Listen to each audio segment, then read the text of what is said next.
Time to get going. Can I have the members of the 2025 James City County Williamsburg Master Gardening Association Board come to the front so everybody can see you and know you? Unfortunately, you always know it's winter because that's when everybody gets colds and gets sick. So there's the reason why I'm going to do this. So if you could just introduce yourself. Yeah, I know you don't have a mic, but just introduce yourself and your position. Marion, go ahead, start. Noble Secretary, Administrating, Ann Hunter, President-elect, Crystal Cedar Davis, VP Internal Education. And I'm your president. You're gonna have to put up with me for the next year. Thanks. Dave Kleppinger. We have some members of the board who are here.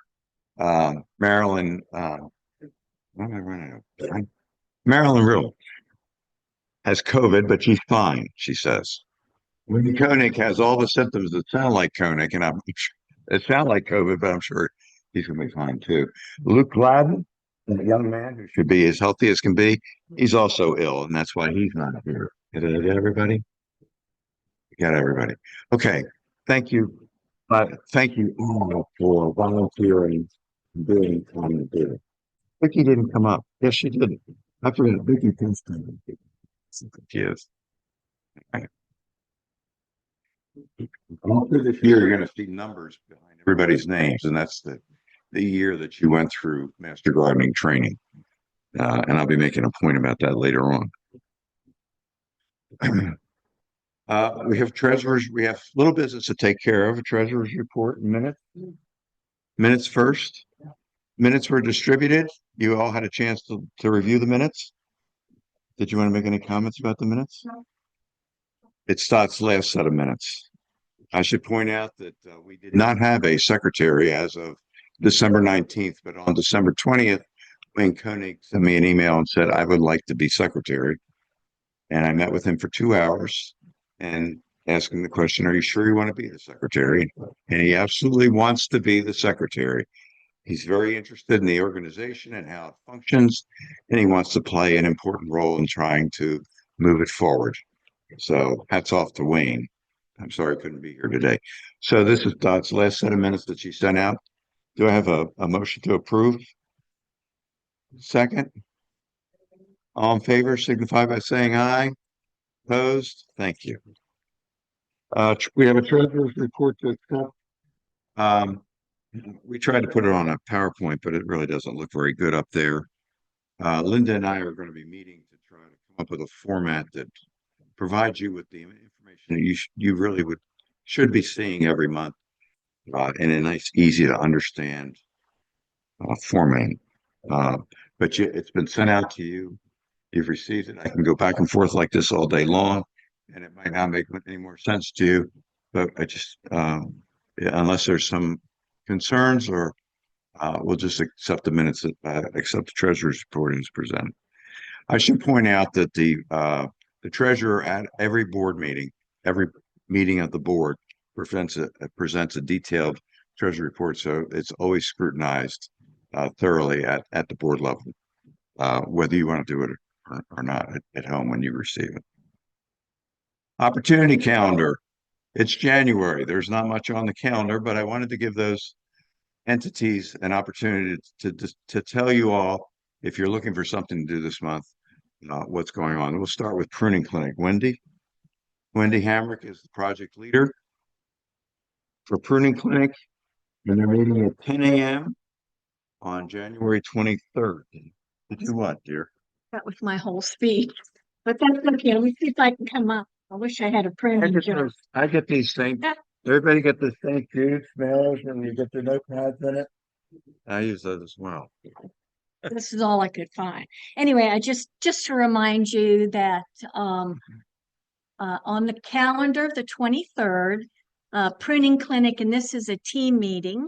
And we have, I think, 5 teams again this year.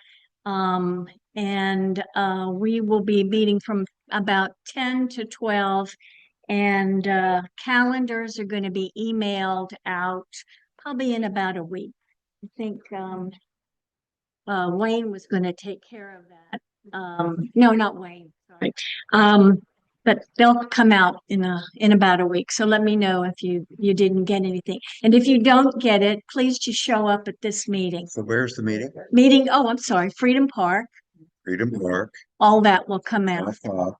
10 o'clock to about 12. I know some people need to leave a little early and some people are not able to come at all. So So is this as in the past, a little like short training session?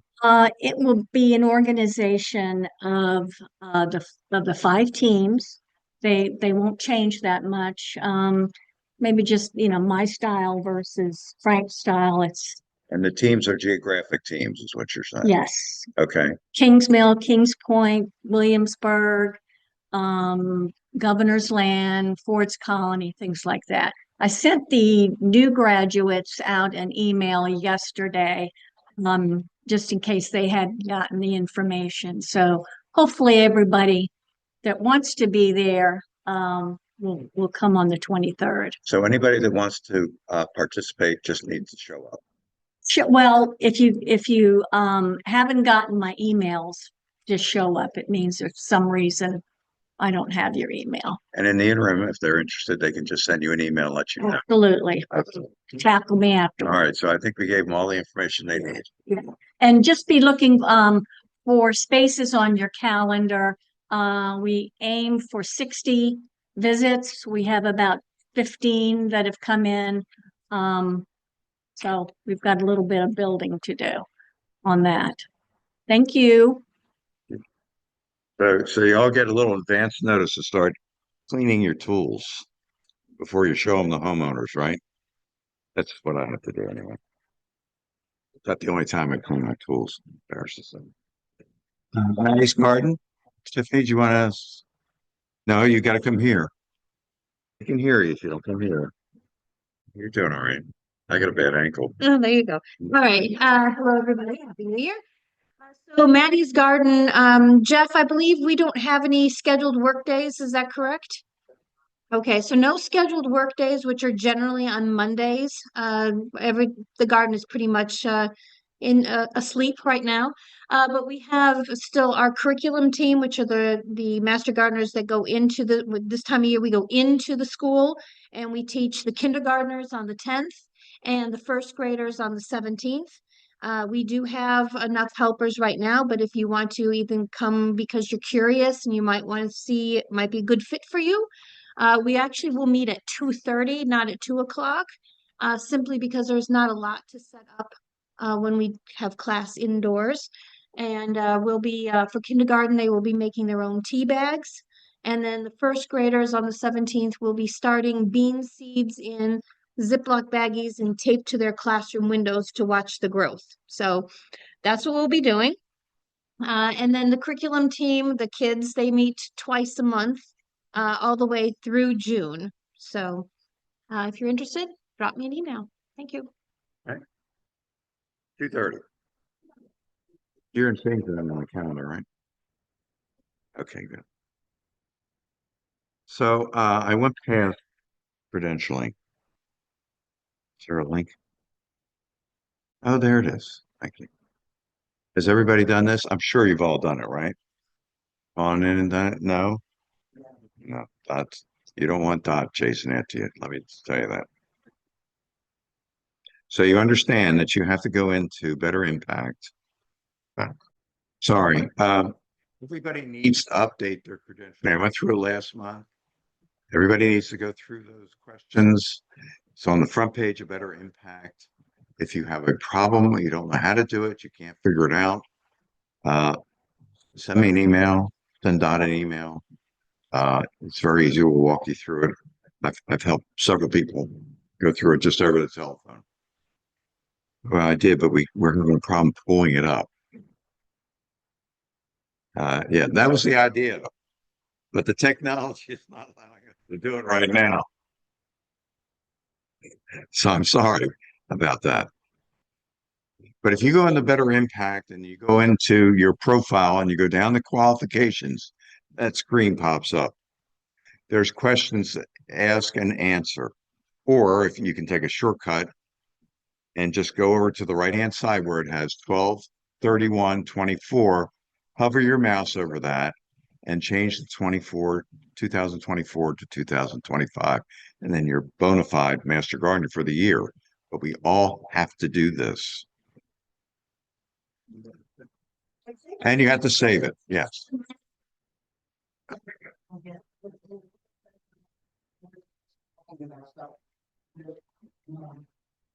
Procedures are in that.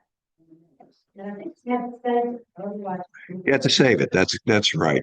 And if Wayne was here, Wayne was going to be here afterwards to help anybody that needed. But well, anyway, we will. If you can't figure it out, drop us an email and we'll make sure you get it all figured out. Yeah, we have a link on Better Impact for sure with all those slides that I had last month. All right. Did I get here already? No, I left out Gary. Gary, plant sale.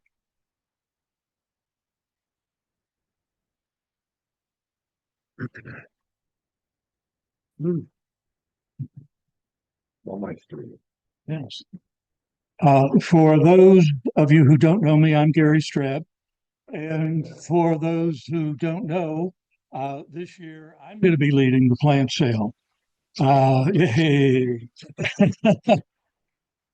Again, nobody else would. So here I am. We did have a little misstep in the Colonial Master Gardener newsletter that indicated that someone other than Mary Sight was the project leader for the plant sale in 2024.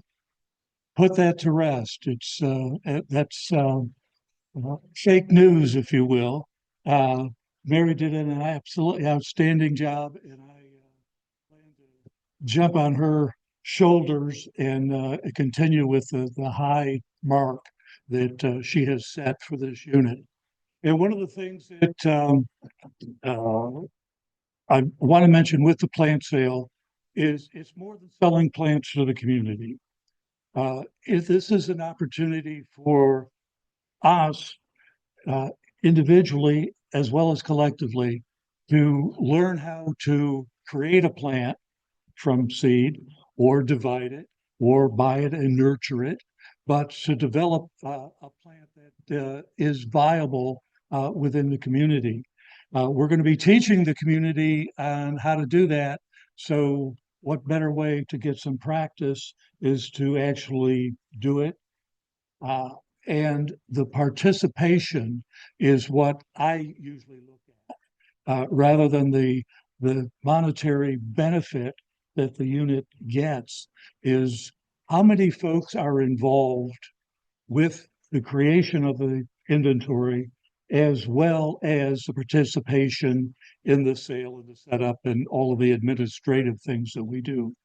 And a side bonus with that is the morale. You will get to know everybody if everybody participates, and you will get to know folks who share that same passion that you do, friendships that you'll develop that will last years and years. So the plant sale itself is going to be the 9th of May, a Saturday, 9 to noon, the Williamsburg Botanical Garden, same spot that we've had it for the last couple of years. The issue that I'd like to mention now is pulling together the leadership team for the plant sale. Needless to say, I don't do it alone. As a matter of fact, I don't do much of anything other than saying we need to do this, that, and the other. The appropriate team leader will pull that together, and it doesn't need to be a single person. It could be a group. Very successfully for the last few years, we had the comedy team of Elizabeth and Terry did the Green Thumb, go off and teach all of our new folks. They're going to be mentoring and instructing the new class. So we need folks to fill in. We also need a person or a team to fill in for acquisitions of what's the plan to get the plants, and as well, when we get them in, the quality control and the intake, an important job that really is the day of setup, but critical. And as well, one other one. Oh, without it, nothing moved. Logistics, uh, pulling together all of the little pieces on make sure we have enough carts, make sure the garden is reserved for that day, customer service, loading up. So there's a lot of loose ends that all need to be tied up with some leadership. So please give these some uh, consideration. We have several of the team leaders on Mary's well orchestrated team that are going to be back for more punishment now. Any questions, problems, or comments? Don't hesitate. I am at G Streb 11. It's on our roster on Better Impact. So let me know if you're interested or questions, problems, comments. Also, if you're already starting the propagation and dividing of the plants during the winter, if you need any pots, the plastic containers, give me a call. We've got a couple thousand of them stashed away just for this reason. Immediately, any questions, problems, comments? Volunteers? Thank you. Okay, so Gary's building his team. He needs people to help him pull off. It's very important as that plant sale be successful as it's been in the past. All right. And you're gonna listen to me talk. But before I give you this, I'm going to, I don't know if it's a moment of Zen, but this is the time for you to just sort of sit back and close your eyes and just listen to me read this little story to you. It's one side of a page, it won't be forever. In a quiet town nestled between rolling hills, there lived an old man named Edwin. He had spent decades cultivating a sprawling garden behind his cottage. The garden was his sanctuary, a place of perfect symmetry where roses climbed trellises, rows of vegetables stood in soldierly precision, and the air was filled with the scent of lavender and thyme. One day, a young girl named Clara moved in next door. Clara loved the garden, but couldn't understand why Edwin was always pulling out wildflowers that sprang up in the corners or in the cracks between the stones. She asked him, "Why do you pull those out? They're so colorful and happy." Edwin smiled gently and said, "They don't belong here. A garden must be orderly, Clara, or it loses its beauty." Clara nodded, but felt a little sad for the wildflowers. She secretly began planting seeds in a patch of untamed earth near the edge of the garden where Edwin rarely ventured. Over time, a small meadow grew. Daisies, buttercups, and cornflowers swayed together in a chaotic dance, attracting butterflies and bees. One day, Edwin discovered Clara's meadow while walking his garden path. At first, he frowned, thinking it messy and uncontrolled. But as he stood there watching the life buzzing and fluttering through the wildflowers, he realized something. The beauty of a garden wasn't just in its order, but also in its freedom. From that day forward, Edward began leaving a part of his garden wild, dedicating it to the untamed beauty of nature. And every evening, he and Clara would sit by the meadow, watching the setting sun turn the wildflowers to gold. It was then Edwin understood a profound truth. A garden, like life, isn't meant to be perfect, it's meant to grow.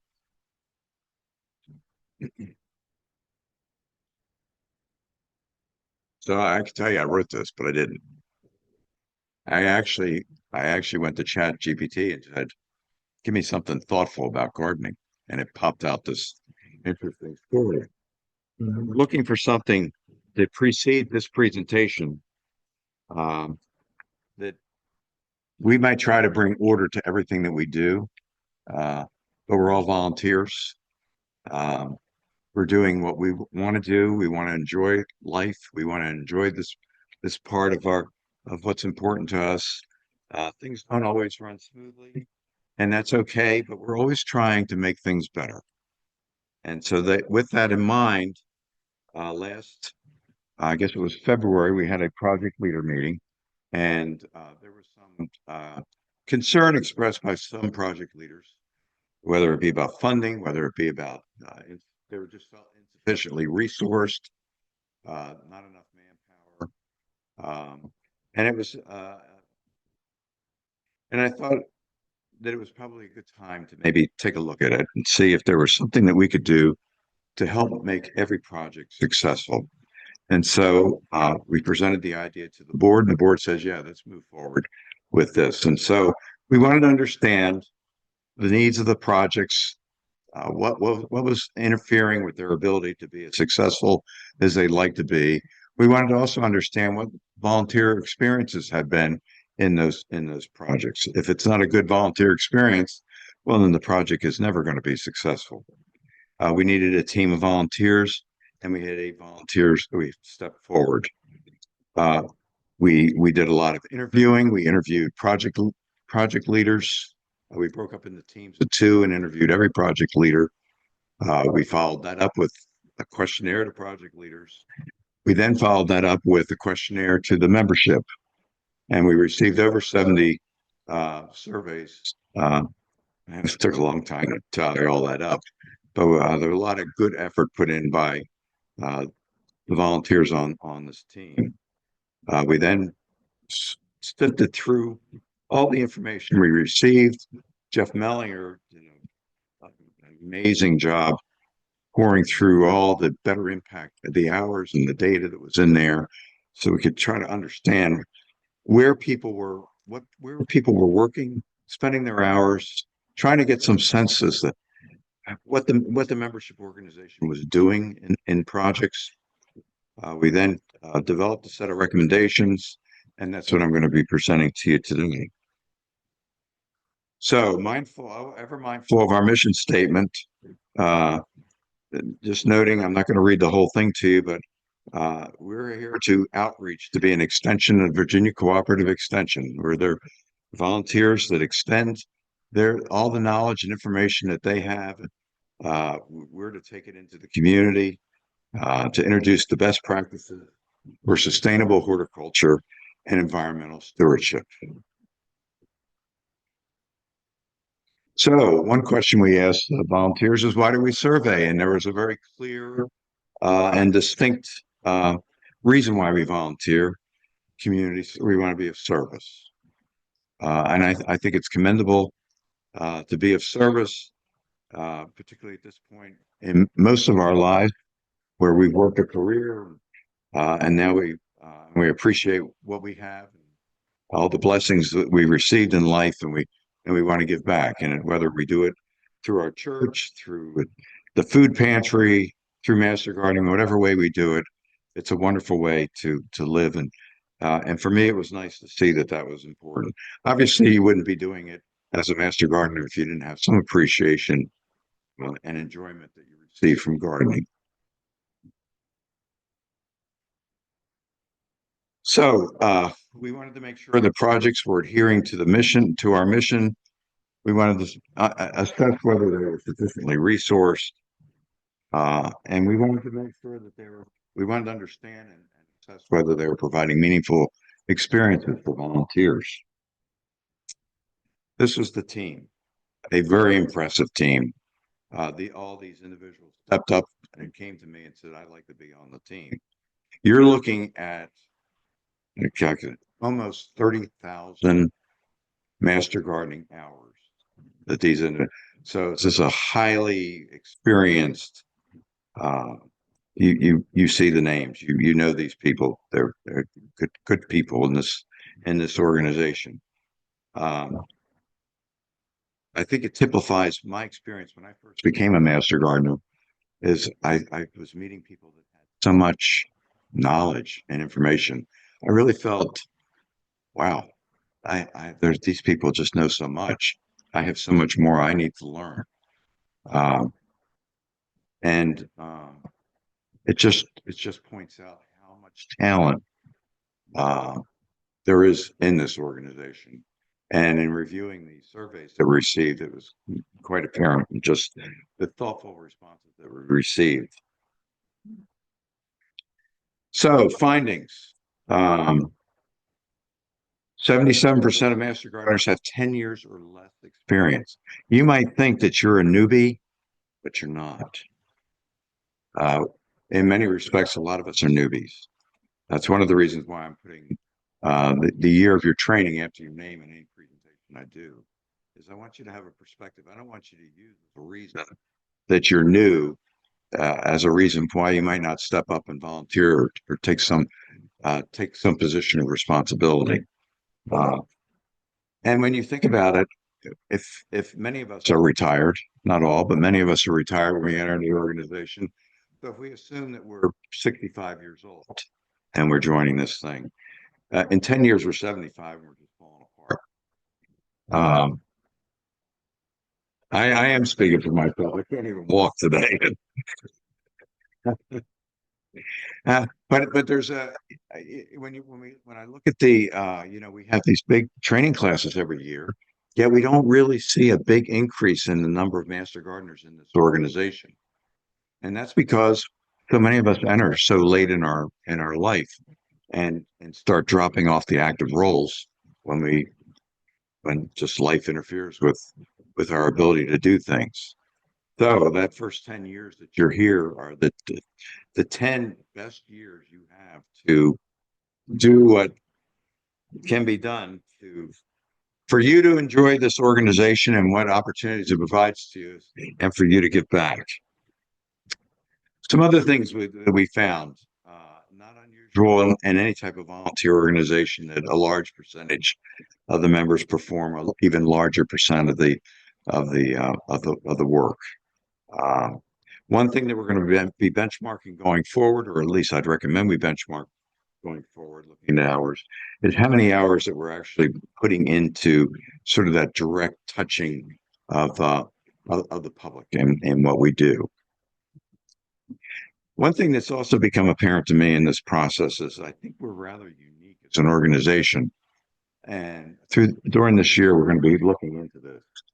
I get the impression that there are very few master gardening organizations that are as dynamic as this one, with as many projects and as varied the activities that we engage in. There are other large master gardening organizations that just have something, let's say the equivalent of a Williamsburg botanical garden, and that's the only thing that they do. They only work in that garden and educate the public from that garden. I just think it's what we do and the different ways that we outreach, whether it's speakers bureaus, school gardens, demonstration gardens, home visits, the many ways that we reach out to the community, and now some of the excellent communication tools that we're using to outreach as well. This is a very dynamic organization, and despite the fact that we may see things that need to be improved, it by no means negates or should minimize our perspective of the good work that we do in this organization. But we do have leadership issues.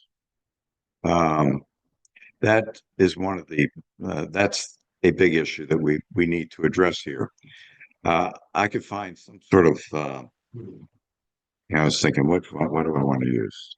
I don't know why it keeps coming back to me, but when we were kids, and and you're at school and you're like a young kid and you go jump in the sandbox and the toys are there and you're just having a great time in there. But somebody had to make sure that the cat poop had been removed from the sandbox and that there weren't splinters and there weren't nails that were sticking out of the wood and that the toys weren't broken and jagged. Through our entire life, in order for things to function properly, we need to take turns stepping up and taking some responsibility. We have lots of opportunities to do that in this organization, and clearly there is a need for that. And because we have lots of opportunities, I'm encouraging everybody to find the one that fits you the best.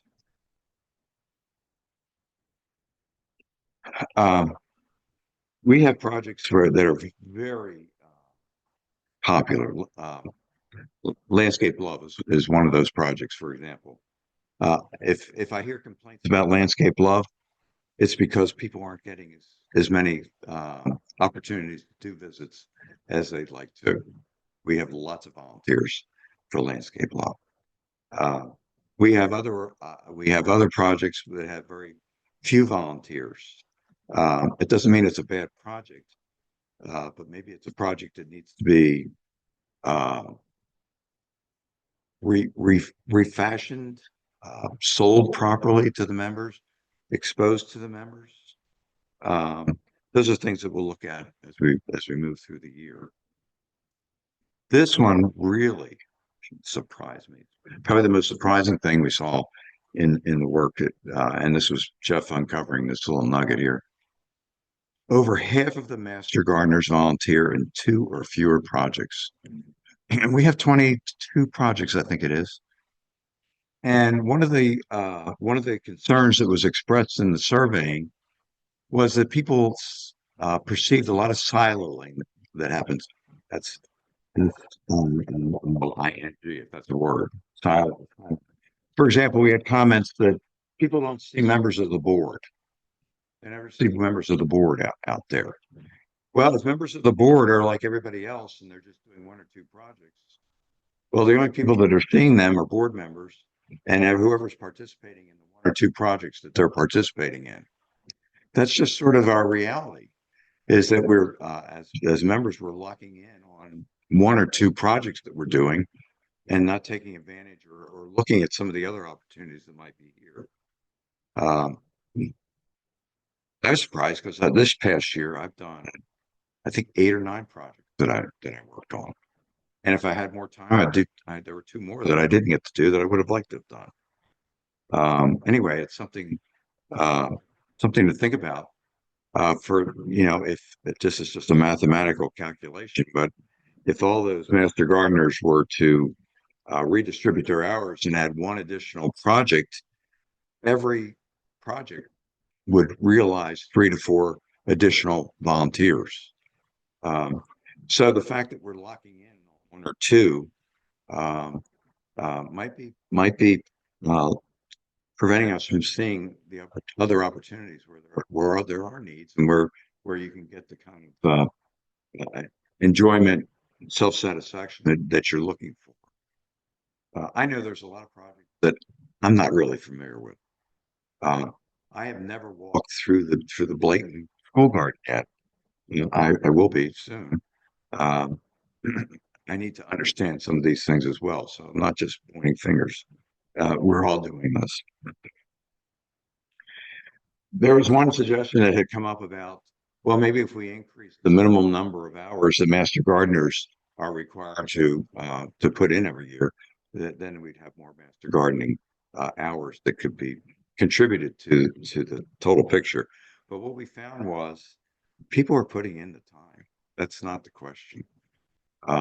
There's really no there's no logic in increasing it from 20 to anything, because by and large we're all doing far more than 20. One thing of concern is that as of the middle of last year, there were 38 master gardeners who hadn't entered any hours, yet we knew they had done hours.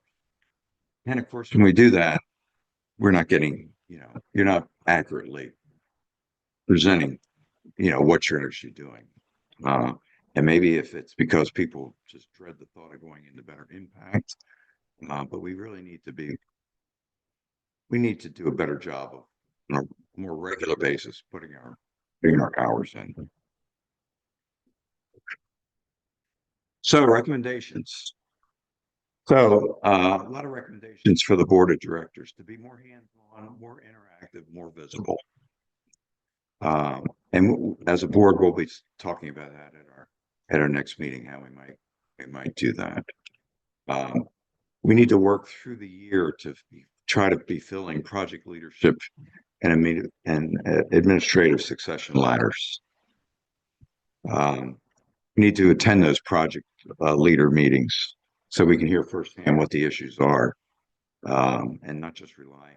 Gary has a big job, and I'm probably only making it bigger. And he has to meet with me next week, and I'm thinking, oh boy, I hope he's not bailing on me or anything. Okay, good. Encourage EMGs to explore other project opportunities. Make sure project leaders have the information they need, their budgets, the operating procedures, so they can do things appropriately. And one specific issue that came up was related to the public school gardens, and is that we have 3, and they're all treated very differently. There needs to be some standardization as to how master gardening and the school system interface, and budget issues on who does what. That a new principal just can't come in and decide that he doesn't like the garden and he doesn't support it. There needs to be something higher up so that there's a standard operating procedure, a common understanding amongst in the school system for our relationship with the schools. One issue we heard loud and clear were people's frustration with some of our, like I'm going to call it trade show materials, that we don't look very professional. We need to up our game, to have logoed materials, to have a nice tent, to have a nice tablecloth on there that makes the kind of impression that we feel is appropriate for the quality that we're delivering. And we're certainly going to focus on that. There's also concern amongst folks that they feel like they have to come begging to the board anytime that they want money, and maybe we need to change that perspective in any number of ways. And it's something we'll talk about when we have project leader meetings as to how we can address that as well. And to the extent that we're able to do things and there are limitations, the more of the money that we spend that we can get tax-free, the better. We're great project leaders. We're talking about team building retention strategies. One thing that came through loud and clear in the member surveys was members expressing their appreciation for things that project leaders do to build camaraderie, to build enthusiasm, whether it's some activity that they do that's not in the garden, effective communications that occurs. We want the leaders to be encouraged to submit articles and caption photos so that we can publicize internally and externally what we're doing in a more effective way to nurture future project leaders. And boy, did I hear this one in the surveys.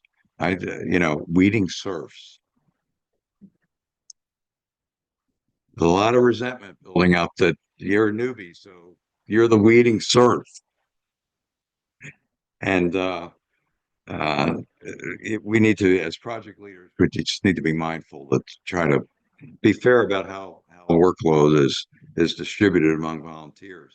And please, we're all here as friends and as gardeners. We need to be nice to each other. Now, sometimes we lose our patience, but we need to say things nicely and not be abrupt and rude. And, maybe someone's not doing something the way you think they should be doing it because maybe you haven't given them good enough direction. Maybe it isn't that they want to just be deliberate, just that bad child in the classroom. Everybody here wants to do the right thing, but let's be gentle. And by all means, Every month, we're going to show you the opportunities calendar and encourage project leaders to get their activities on the calendar so we can promote what you're doing and let the membership know, here's when we're meeting, here's what we're doing, please come out. So leadership is a big issue. So this is the way leadership should be done. We're doing it at the board level. So Vicky's the past president, and she's still on the board. And Vicky Rockwell has already done all the things that I'm now going to do. And if I have a question, I know I can go to Vicky, and she's going to tell me what to do. And if Vicky doesn't know, she'll go to Deb Buzzard before her to find out what Deb did. And Anne is following me, and Hannah's following me, and she's watching, and she's doing things and assisting me, and we're going to be talking through the year. And so we're nurturing each other. And so it's, even though I'm the leader, I'm your president, I'm not doing it all by myself. I'm delegating the hell of the work to all these people on the board. But I'm leading in a team of 3, past president, the next president. In March, when I'm not here, when I'm on vacation, somebody's going to be leading you that month. But we're all working together. And that's the way we need to try to set our projects up. So you don't have to feel like if you volunteer that you're like on an island by yourself. We need to be building these succession ladders so that you're working in teams of 3, even though you're the sort of the keynote speaker. We need to take some of the, oh my gosh, I don't want to be a project leader. I'll never be able to give it up.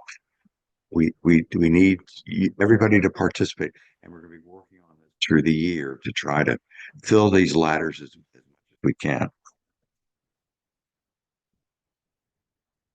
And then there were some additional recommendations, a feeling that we don't properly publicize and express appreciation for the work and the milestones and the accomplishments that Master Gardeners are doing through the year. And we'll be doing that. There's also a recommendation to an annual project fair for existing Master Gardeners. I've been told that was tried before and nobody came. We'll have to keep that in mind. But we're going to be looking for ways that we can provide additional publicity about what's going on in all these different projects that we have. Whoops. And I want you to know, I didn't become a Master Gardener because I wanted to have a hateful experience. And I'm not doing this because I have nothing else to do in my life. I'm doing this because I want to give back, just like y'all want to give back. That's what the survey said. I want to have an enjoyable experience. I don't want to be told what I have to do. I want to do what I want to do, what I find self-fulfilling. And so I'm encouraging you to do that. I want you to do that. There are a lot of opportunities in this organization for everybody to find their little niche, that spot that makes you happy, that makes, at the end of the day, you look back and feel good about what you've done. But we all have to be mindful that if everybody stops stepping up and being leaders, there is no organization anymore. We would go away. So we all sort of have to take turns and step up and do what needs to be done. And we have so many projects and so many ways in which people can find the satisfaction that they're looking for. I mean, Marion has a great communications team. I couldn't do that. I can't get on my hands and knees and garden anymore like I used to be able to do because I can't get up. But I love speaking. I love meeting with homeowners and helping them solve problems. And so I found my niche. I love giving arboretum tours at Colonial Williamsburg. So I have probably 10 areas where this organization provides me with opportunity to do something. And I would encourage you to look at them all. And I'm not trying to encourage you to just leave projects en masse, but there's lots of opportunities in this organization for you to find the fulfillment that you're looking for. think we need to help you see that there are more opportunities than just working in one or two projects. So I can do PowerPoint presentations. I can't put one together as pretty as this. This is Crystal Skeeter Davis did this.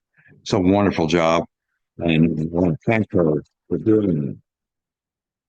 One thing that's and if you have comments about it, if you have thoughts, contact me in person, email, call me up, send me a text, fly a banner over my house. We want to hear what you have to say. That's what you want to say. One thing that is not in a project related thing is the way we conduct our business meetings. If there was one thing that was said over and over again, people do not like our business meetings. Our business meetings are going to change.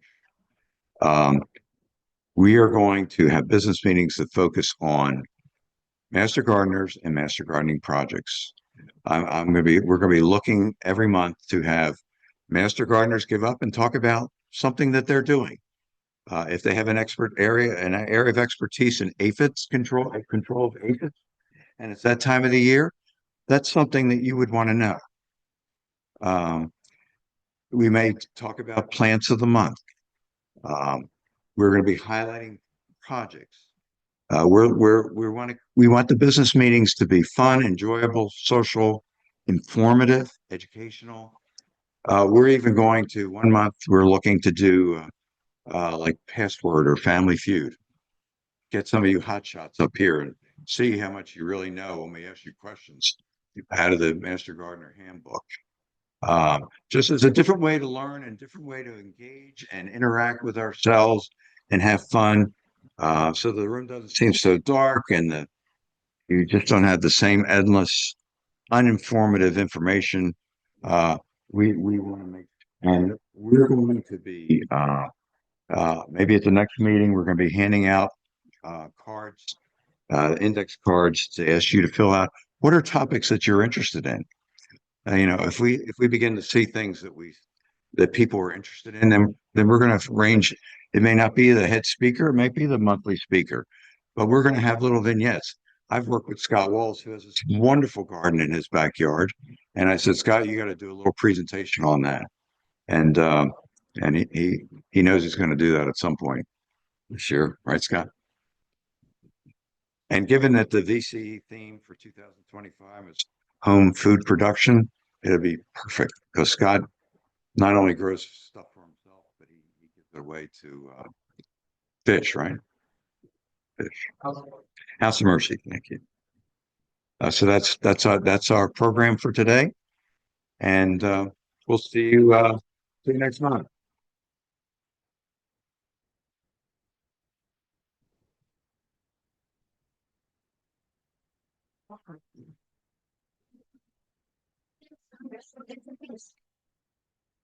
Oh, I'm sorry. We have pins and certificates if you haven't gotten it, and you think that you should be having a pin or certificate. Dot has those